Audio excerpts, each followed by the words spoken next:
The fake media tried to stop us from going to the White House, but I'm president and they're not. Never has the relationship between the news media and a sitting U.S. president been more bitter.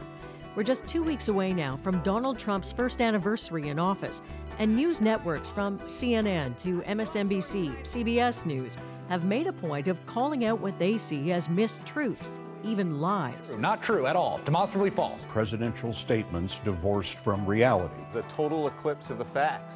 With his relentless attacks on the so-called mainstream media, Trump has proven a difficult president to cover. Your organization You are attacking our news organization. Can you give us a chance to ask a question, sir? Where Trump seems to have thrown away a commitment to presidential language, so too have some members of the media walked away from the pledge to objectivity.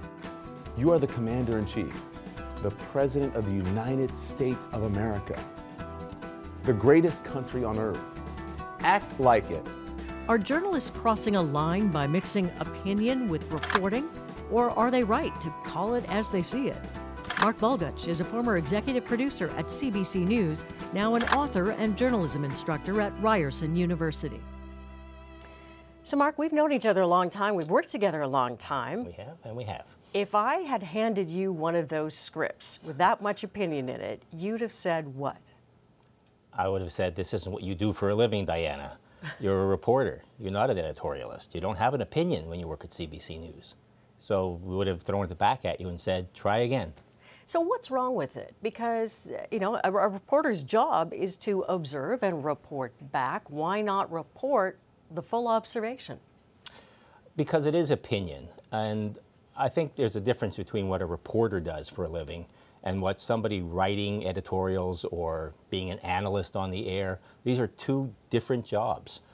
We want our reporters, I think, to tell us what they saw, objective truth. What we know is objective truth, no matter what this world has now come to, where some people think there's no such thing as the truth anymore.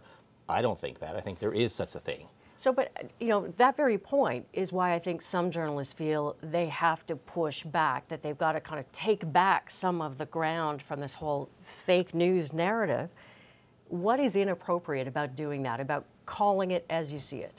I think there's nothing wrong with a reporter saying that the President of the United States, or even in this country, you know, the Prime Minister, said something that's not true, as long as it's demonstrably not true, and we can show that it's not true.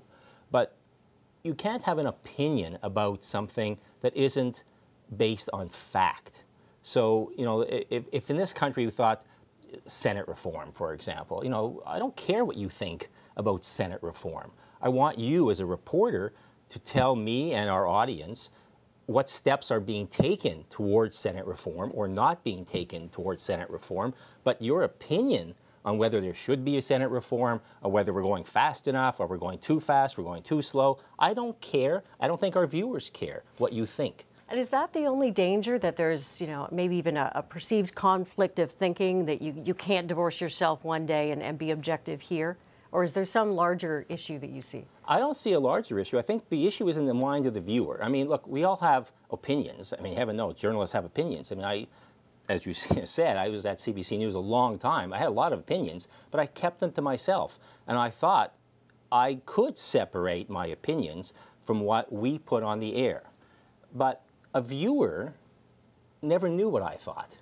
All they knew was what we put on the air as a collective CBC News. So now, where I guess there was always, everybody knew the people doing the news had opinions, but they didn't put them out there. And so a viewer has every right, it seems to me, to be confused or to be skeptical that the news coming from somebody on Tuesday that's supposed to be straight and narrow is coming from the same person who on Monday had an opinion. How does that make any sense? Love talking to you always. Thanks, Mark. Okay.